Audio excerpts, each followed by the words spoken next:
Hi everyone, Michael G. Gabel here, and today I want to talk a little bit about the process of writing She Can Fly, what some of our main goals were, and how those stack up against some recent pieces of feedback we've received. When we put the book together, when I say we, I mean myself, Carrie, and my editor Martha in the end, we had three main objectives, I'd say.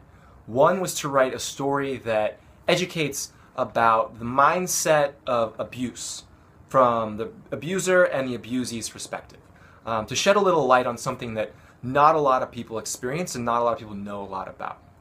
Our second objective was to share Carrie's story in a personally relatable way that is also universally accessible. And then our third objective was just to write an engaging story, a riveting narrative that wouldn't leave people struggling to turn the pages and would be a quick read that people wouldn't want to put down. Because, when the subject matter is this heavy, sometimes if you put the book down, you're not going to pick it back up. So every time a review comes in for She Can Fly, I get a little twinge of nervousness. And I wonder what people are going to say, not only about the writing, but actually least about the writing, more so about, how we satisfied those goals. And I want to share three reviews that we recently received from three different readers. And they all sort of have a different take on the book, so I think we can learn a lot from them. The first one is an Amazon review, and it's fairly long, but I just want to read one section. And it says, "If you're the kind of person who quickly says, 'I don't understand why she doesn't just leave,' when you hear of someone in a domestic violence situation, then this book would probably do you worlds of good. If you've been trapped in a domestic violence situation and need a book that will help validate what you've been through and resonate with you in that healing way that can only happen when you hear someone else tell your story, then this book is for you. If you're the kind of person who just really enjoys an intimate, moving, well-written book, then this book is for you too." And this is amazing feedback because it pretty much knocks off 1, 2, 3, those objectives that we outline. And it feels really good to hear that sort of validation from a reader who, I don't know who M. Brown is, but it's amazing, and I thank them so much for taking the time to write this review. And then the second review is a little bit more challenging. Also an Amazon review. This person says, "I was also a victim of domestic violence at the hands of my ex-husband. Not near the extent of Carrie, though. Even though I lived it, I still found myself mentally screaming at Carrie for putting up with it. It truly is not that easy to leave."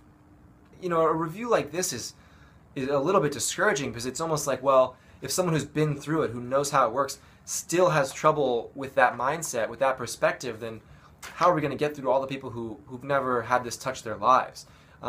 It's a little disheartening, but that's to be expected. And the third review is a breath of fresh air after such a challenging review. And this was an email I received through the She Can Fly website, shecanfly.org, from a reader. "Thank you so much for writing this book and drawing attention to an issue that too many people have to go through. I bought She Can Fly a couple weeks ago and read it in less than 2 days. It was like reading about so many things my abusive ex-boyfriend used to do. I just wanted to send a word of encouragement and tell you how much I appreciated reading the book.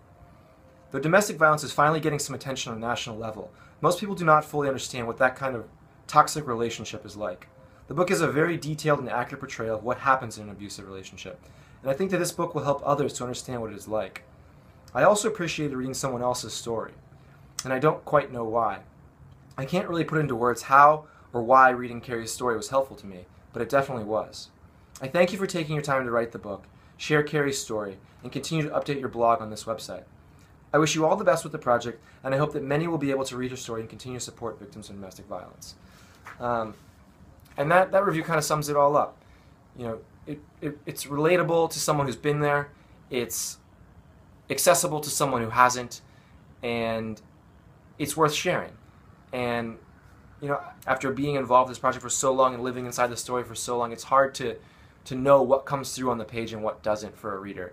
And to hear it from someone in just an anonymous message basically means the world. So I just want to say thank you for these three reviews.